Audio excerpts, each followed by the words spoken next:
बहू, तुम्हारे चटोरेपन ने सास को सास नहीं बावर्ची समझा। सुना आपने? सोसाइटी में 2 टाइम का खाना बनाने का काम वाली 5,000 मांग रही है, और खाना भी इतना बेकार कि खाने के बाद मन दुखी हो जाता है। इनके हाथों का बना हुआ खाना खाकर मेरा चेहरा और मेरी सेहत खराब होती जा रही है। समझ में नहीं आ रहा क्या करूं। रश्मि अपने पति विवेक से कहती है। विवेक बोला, अब कर भी क्या सकते हैं?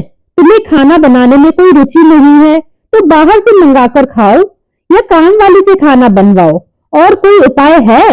रश्मि बोली, छोड़ो इन बातों को, आप ये बताओ आपको किसके हाथों का खाना पसंद था? विवेक बोला, मुझे मेरी माँ के हाथों का खाना आज भी याद है। क्या स्वाद था उनके हाथों में। लौकी की सब्जी जो लोग खाते नहीं थे, वही माँ अगर बना देती थी तो हम सब उंगलियां चाटते रह जाते थे। रश्मि बोली, ये बात तो आपने सही कही। मैंने भी उनके हाथों का बना हुआ खाना खाया है, बहुत स्वादिष्ट था। आपको आपकी माँ की याद नहीं आती, या उनके हाथों के बने हुए खाने का स्वाद लेने का मन नहीं करता? विवेक बोला, ये कैसी बातें कर रही हो? माँ की याद किसको नहीं आती, पर अब क्या कर सकते हैं। माँ की उम्र हो गई है, अब उनसे ये सब कहाँ हो पाता होगा। जब तक दीदी थी पूरा घर भरा रहता था। दीदी की शादी के बाद कुछ साल में माँ के साथ रहा, फिर पढ़ने के लिए बाहर गया और नौकरी लग गई। उसके बाद में घर में रहा कहाँ। रश्मि के दिमाग में कुछ तो चल रहा था। उसने कहा, आपको मम्मी जी की चिंता नहीं होती? वो दोनों वहां अकेले सब कुछ कैसे मैनेज करते होंगे? हमारा भी उनके प्रति कुछ फर्ज बनता है। विवेक बोला, अब क्या कर सकते हैं, मम्मी पापा वहां रहते हैं, एक दूसरे के बिना इस उम्र में वे अलग रह भी नहीं सकते हैं। रश्मि बोली, हम उनके लिए क्यों नहीं कुछ कर सकते, और उनको अलग क्यों करेंगे? ऐसा करते हैं, मम्मी पापा को यहाँ बुला लेते हैं, आपको माँ के हाथ का खाना भी मिल जाएगा और हमारा घर भी भरा भरा रहेगा। सिर्फ हम दोनों रहते हैं, वो लोग रहेंगे तो कितना अच्छा लगेगा। विवेक बोला, तुम कितनी अच्छी हो जो मेरे माता पिता के बारे में इतना सोच रही हो। एक बार माँ से पूछ कर देखना, अगर वो लोग आएंगे तो मुझसे ज्यादा खुश कौन होगा। रश्मि ने अगले ही दिन अपनी माँ को इस योजना के बारे में बताया। उसकी माँ बोली, ये तुमने अच्छा काम किया, तुम्हारी सास घर में रहेगी तो तुम फ्री होकर रह पाओगी। याद नहीं, तुम्हारी दादी घर का सब काम संभालती थी, मैं बस उन्हें कह देती थी। मुझे कुछ नहीं आता तो मुझे कुछ करना ही नहीं पड़ता था। दोनों माँ बेटी ने योजना बनाई और रश्मि ने उस पर अमल किया। रविवार का दिन था। विवेक कुछ सामान लेने के लिए घर से बाहर गए थे। रश्मि ने अपनी सास विमला जी को फोन किया। विमला जी बेटी बहू का हालचाल पूछी तो रश्मि बोली, अब क्या बताऊं मम्मी जी, काम वाली के हाथ का खाना खा खाकर इनकी तो तबीयत ही खराब हो गई है। मैं भी क्या कर सकती हूँ, एक तो इतने पैसे लेती है, ऊपर से खाना भी बेकार बनाती है। हमारी तो आधी सैलरी दवाइयों में ही चली जाएगी। बेटी की तबीयत सुनकर विमला जी बहुत चिंतित हुई और अपने पति कैलाश बाबू को सारी बात बताई। कैलाश बाबू बोले, भावनाओं में आकर कोई कदम मत उठाओ। तुम्हारा बेटा अब कोई छोटा बच्चा नहीं है। नई पीढ़ियों को पुरानी पीढ़ियों के साथ सामंजस्य बैठाने में आजकल बहुत परेशानी हो रही है, पर माँ के दिल को कौन समझाए। वो नहीं मानी और सारी बात अपनी बेटी नेहा को बतलाई। अगले दिन विमला जी की बेटी नेहा का फोन आया। विमला जी ने सारी बात बताई। नेहा बोली, माँ, मैं विवेक की पत्नी के स्वभाव से भली भांति परिचित हूँ, पर मैं आपको वहां जाने से मना नहीं करूंगी। वो दोनों नौकरी करते हैं तो ये समस्या तो आती ही रहेगी। अब आपकी भी उम्र हो गई है, आप इतना भागदौड़ आपके लिए अच्छा नहीं है। फिर भी आपकी इच्छा है तो एक बार जाकर मिल लीजिए। फिर कैलाश बाबू ने 4 दिन बाद का टिकट करवाया। दोनों 4 दिन बाद बेटा बहू के पास पहुंचे। उस रोज तो रोशनी ने काम वाली से उनके लिए खाना बनवाया और जानबूझकर उसमें तेल और मसाला ज्यादा डाला, जिसे खाते ही विमला जी, अब बस, कल से तुम लोग ये खाना नहीं खाओगे। मैं तुम लोगों के लिए खाना बनाऊंगी। रश्मि को मौका मिल गया। उसने तुरंत खाना बनाने वाली को काम से निकाल दिया। बस सब्जी काटने के लिए एक काम वाली को रखा।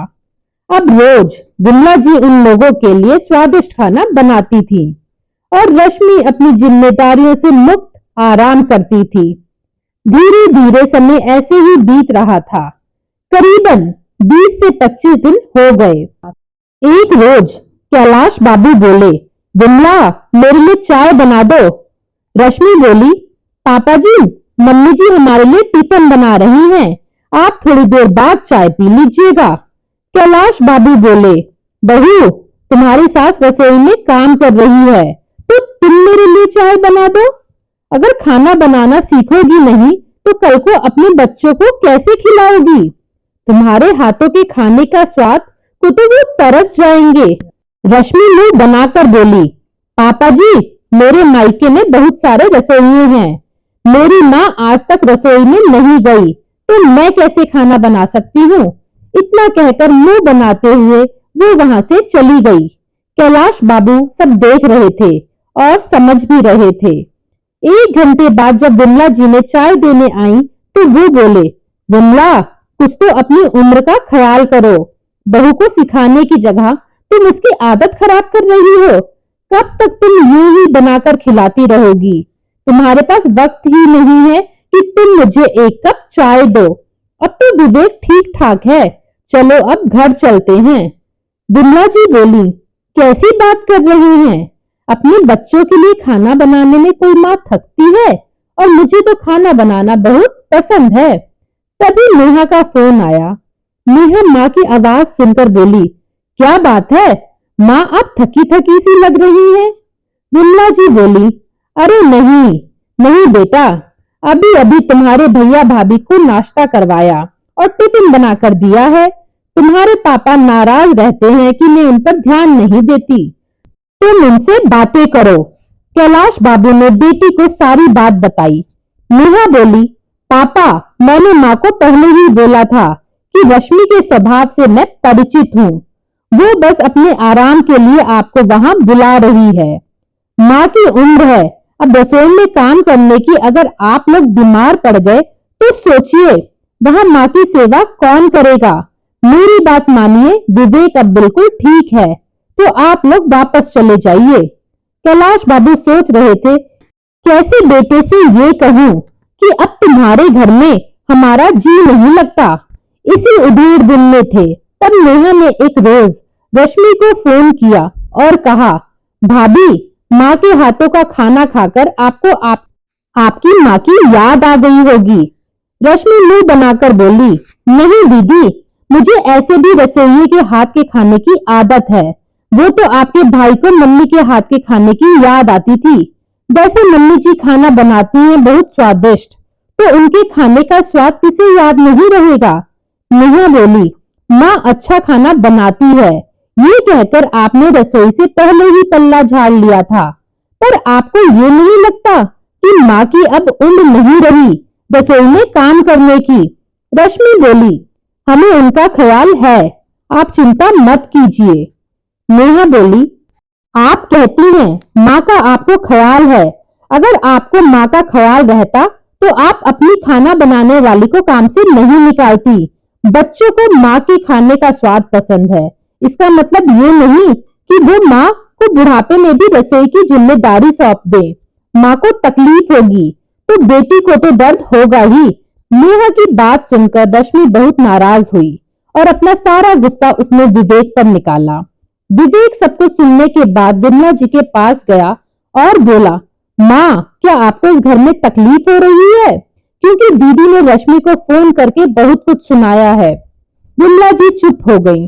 कैलाश बाबू बोले, सोचो बेटा, दूर बैठी बेटी को माँ की तकलीफ दिख गई और यहाँ बहू सास के खाने का स्वाद लेती रही, उसके सूजे हुए घुटने नहीं दिखे? तुम भी बस उसके खाने का स्वाद लेते रहे।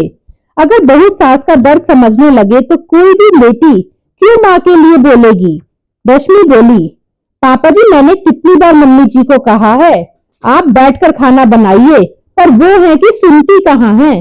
कैलाश बाबू बोले, देखो बहू, यहाँ भी पहले तुमने अपनी समस्या का समाधान ढूंढा है, अपनी सास की तकलीफ नहीं दिखी। तुमने सास को सास नहीं बावर्ची समझा है। यहाँ हमें बुलाने का अभिप्राय तुम्हारा क्या था वो तो मैं पहले दिन ही समझ गया था, पर क्या बोलूं, माँ का हृदय बस अपने बच्चे की तकलीफ देखता है, वही विमला को भी दिखा। विवेक चुपचाप सब सुन रहा था। कैलाश बाबू बोले, विवेक, तुम्हें माँ के खाने का स्वाद तो याद रहा, पर माँ की बीमारी याद नहीं रही। उसे लगातार डॉक्टर ने खड़े रहने से मना किया है। मानता हूँ तुम्हारी माँ अच्छा खाना बनाती है, पर तुमने सोचा कि हम 2 लोगों के लिए भी घर पर हमने खाना बनाने वाली रखी है, ताकि तुम्हारी माँ को आराम मिल सके। बेटा, तुम्हारी माँ वही है, पर उसकी शारीरिक क्षमता कम हो चुकी है। तुम जितना अपनी पत्नी का ख्याल रखते हो, मुझे भी तो अपनी पत्नी का ध्यान रखना ही होगा। तो यही सोचकर कह रहा हूँ, 2 दिन के बाद हमारे जाने का टिकट करवा दो। और वो विमला जी का सहारा देते हुए कमरे में ले गए। रात में विमला जी पति से बोली, एक ही बेटा है हमारा, आपने इतना कुछ कह दिया, बहू बेटे को कहीं वो नाराज ना हो जाए। वो बोले, अगर जरा से भी अपनी माँ का दर्द वो महसूस करेगा तो वो बिल्कुल बुरा नहीं मानेगा। अब इस मोह माया को छोड़ो। बहुत दिन तुमने अपने हाथों से बनाकर खिला दिया बेटे को, अब अपना ख्याल करो और सो जाओ। 2 दिन बाद विमला जी जाने लगी तो बेटे का चेहरा उदास था, जो कि वाजिब था। कैलाश बाबू बोले, बहू, एक बात याद रखना, जब माँ बच्चे को बनाकर निवाला मुंह में देती है तो उनका रिश्ता और गहरा हो जाता है। लोग पैसे कमा लेते हैं, रिश्ता कमाना भूल जाते हैं। रसोई का काम सीख लो, वरना कल को तुम्हारे बच्चे तुमसे ये कहेंगे कि आज तक आपने हमें क्या बनाकर खिलाया है, जो आपके हाथों का स्वाद हम याद रखेंगे। इतना कहकर वो चले गए। उनके जाने के बाद रश्मि को फिर से रसोई के काम के लिए कामवाली रखनी पड़ी। विवेक बोला, इतने दिन माँ यहाँ रही, काश कि तुम उनसे कुछ सीख लेती। रश्मि को एहसास हुआ कि पैसे तो वो कमा रही है, पर 2 टाइम का खाना तक नहीं खा पा रही है। धीरे धीरे उसने रसोई में रुचि लेना शुरू किया। अब वो रात का खाना खुद बनाती थी, जिससे कि दोनों का स्वास्थ्य ठीक रहे।